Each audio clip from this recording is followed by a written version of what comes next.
بے حیائی سے بچو، بے غیرتی. جس معاشرے میں بے حیائی آتی ہے، زنا آتا ہے. زنا آتا ہے، نسل تباہ و برباد ہو جاتی ہے، خاندان ٹوٹ جاتا ہے، خاندان بکھر جاتا ہے.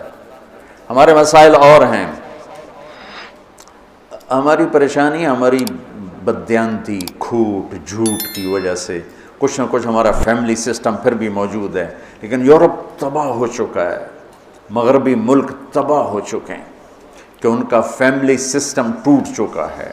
وہاں نہ کوئی ماں ہے، نہ کوئی باپ ہے، نہ کوئی بھائی ہے، نہ کوئی بہن ہے، نہ کوئی بیٹی ہے، نہ کوئی بیوی ہے. وہ انتہائی کرب کا شکار ہے. مجھے ڈاکٹر ملا، میں امریکہ سے آیا ہوا تھا، رائمنڈ ملا. میں نے کہا تم کس چیز کے ڈاکٹر؟ میں بچوں کا ڈاکٹر ہوں، نفسیاتی مریض. میں نے کہا ہے بچے بھی نفسیاتی مریض ہوتے ہیں؟ کہ اتنے مریض ہیں کہ میری لسٹ 6 مہینے بعد ڈیٹ ملتی ہے. میری لسٹ میں 6 ماہ بعد اس کا نمبر آتا ہے، اتنے مریض ہیں لائن. میں نے کہا اس کی کیا وجہ ہے؟ کہا ماں باپ نہیں ہیں. باپ تو ہوتا ہی نہیں ہے، بوائے فرینڈ ہے، جب وہ حمل ہوتا ہے وہ چھوڑ کے بھاگ جاتا، وہ کسی اور لڑکی کو لے لیتا. اکیلی لڑکی بچہ جانتی ہے، پھر اس نے جاب کرنی ہے، اپنا گھر چلانا ہے، تو بچوں کو چھوڑتی ہے. وہاں وہ کیئرنگ بنے ہوئے ہیں ہاؤس، جہاں یہ پورا کاروبار ہے کہ بچوں کو وہاں چھوڑ کے چلے جاؤ. وہاں بچے کے پاس ماں نہیں ہے، باپ نہیں ہے، بہن نہیں ہے، بھائی نہیں ہے. وہ آنکھ کھولتا ہے تو ایک غیر مانوس ماحول میں ہوتا ہے. کہ ہم وہاں جہاں یہ بیبی کیئرنگ بنے ہوئے ہیں سینٹر، وہاں دیواروں کے اوپر فوم لگا ہوا ہے، چونکہ بچے ٹکرے مارتے ہیں دیواروں میں، اپنا سر پھاڑ لیتے. تو وہ ہم سے زیادہ تباہ معاشرہ ہے کہ وہاں بوڑھے کی زندگی نہیں ہے، جوان کی زندگی نہیں ہے، عورت کی زندگی نہیں ہے، مرد کی زندگی نہیں ہے. اور یہ وہ یہاں تک پہنچے بے حیائی. عورت کو ننگا کیا، تباہ ہو کے. عورت کو مرد کے ساتھ بٹھایا، تباہ ہو کے. میرے رب نے حد فاصل کرا. عورت الگ جنس ہے، مرد الگ جنس ہے. عورت کے لیے گھر کی زندگی ہے، مرد کے لیے بازار کی زندگی ہے. جب تم بڑے دانشور بنو گے اور ایک ڈیسک پہ ان کو بٹھاؤ گے تو بے حیائی.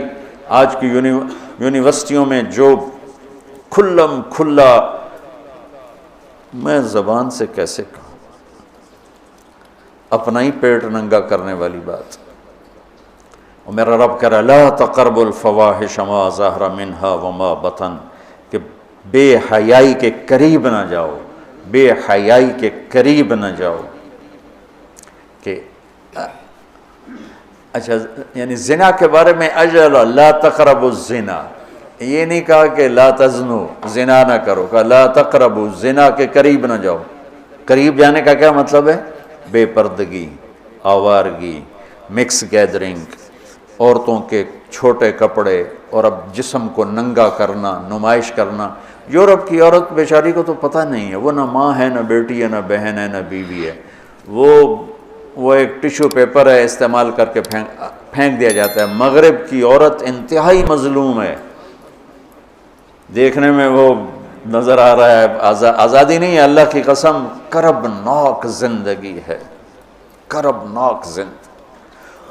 اس لڑکی کا کیا حل ہوگا جو 11 سال کی عمر میں اپنا خاوند ڈھونڈنا شروع کرے اور 20 نوجوان اسے استعمال کر کے پھینکتے چلے جائیں. اس کی کیا زندگی ہوگی؟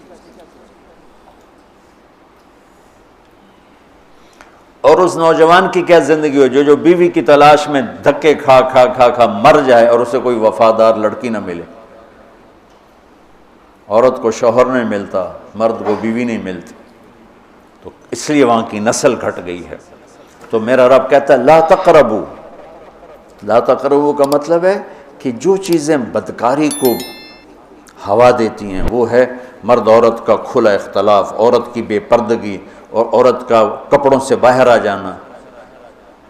مرد پورے کپڑوں میں اور عورتیں ٹانگیں ننگی کرتی جا رہی ہیں، رانیں ننگی کرتی جا رہی ہیں، بازو ننگی کرتی جا رہی ہیں. کوئی تو عقل کی بات ہو.